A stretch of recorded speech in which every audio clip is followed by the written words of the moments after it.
Hey guys, Zach Storch here. I wanted to try making YouTube videos, and I think I'm going to be doing a lot more of these, particularly about World of Warcraft and other things in gaming. But first thing that I really want to talk about is that today we saw part 3 of 3 of the developer water cooler for raiding Azeroth be launched.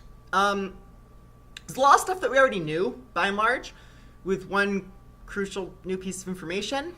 And this is that LFR will no longer be dropping tier tokens in Warlords of Draenor.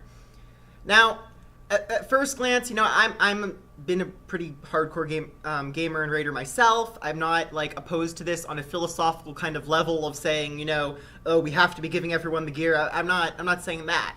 However, I'm concerned about a mathematical problem here. So we're essentially going back to pre-Dragon Soul, where in order to get a raid token, you basically have to be in a raid. You can sometimes have access to, past raid sets and those kind of things, and those are easier to get. Otherwise, you do have to step into a raid to get one.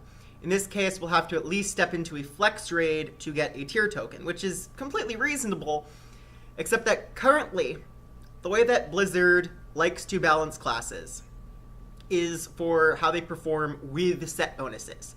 They don't usually spend a whole lot of time balancing them to perform without the set bonuses, because it's expected that they're going to get those set bonuses, and if you try to balance the two of those situations, you can't really do it flawlessly. There's been entire classes in World of Warcraft history that were not viable unless they had at least a 2 or a 4 set of some particular variety. So I'm concerned here about player-created gating. Warlords of Dreanor is also bringing with it a brand new and totally awesome raid search system. It's going to be the group finder option, which is going to be sort of like an overhauled version of that one that's currently tucked away in some unseen corner of the social tab options. And it's going to allow you to more easily find groups for normal and heroic raids. That would be, the current difficulties of flex and normal. I'm not predicting this to work particularly well for the mythic/heroic kind of raids. That's going to be difficult. And of course, those do drop tier items. However, the group finder is also going to be mostly player moderated in that vote kicking is going to be a thing. So I'm concerned that midway through a patch, we're going to see a culture develop where it's completely normal to kick someone who just doesn't have their 2 set or 4 set or whatever. And I mean, honestly, in some ways, that's the right thing to do if they're a class that can't pump the numbers without that set. If you're not viable to do the content, you're not able to clear the content, that doesn't work. Normal raids aren't on the same level of difficulty as a heroic raid. Again, I'm using, modern day difficulty terms. But they're still hard, and there's plenty of times where if one person isn't pulling their weight, you're not going to be able to succeed. So I'm just really worried that we're going to see this culture come back. We haven't really seen gear score be quite as much of a difficulty until very late now that we've been sitting at one patch for so long. So, I mean, early on when no one has these tier tokens, it's going to be really easy just to queue up for group finder, grab yours, try and get them. But I feel like if you're on vacation or you miss the first couple weeks of a patch, you're going to end up being behind.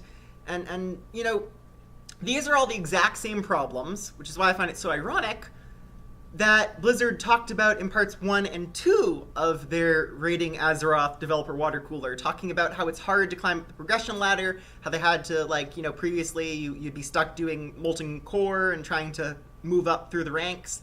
And I'm worried that we're going to end up going back to that.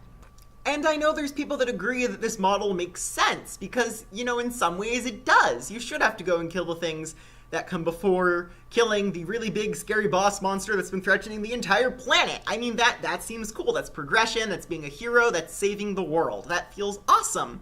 But at the same time, I'm worried it's going to create more gating. We've already seen now at the end of this patch where there's people who ask for, ridiculous, over-the-top item levels that you don't actually need to clear the content for just, a normal run or a flex run.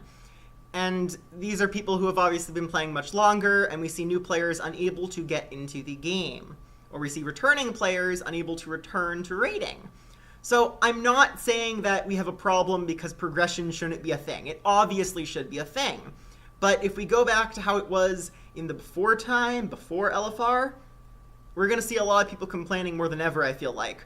And we're going to see more player gating being created. We're going to see more gear checking. We're going to see more gear score. And it's going to stop being about your DPS more than it even is now. It's going to be more about just what items do you have. So the question I have for all of you guys is, have you ever been kicked from a raid because you didn't have great gear, even though you were pumping great numbers and you were topping the charts or being completely capable, you weren't standing in fire, whatever? Have you ever been kicked from a raid and you feel like it's been unfair based on purely your items? The reason I want to know is because if you have, then my argument here might hold a little bit more weight, and I don't really want it to hold a lot of weight, because this isn't a culture I want to see get even stronger in World of Warcraft than it is today. Let me know in the comments, and if you have any other ideas that you want to see me making a video about, let me know that too. DFTBA, and for the Forsaken!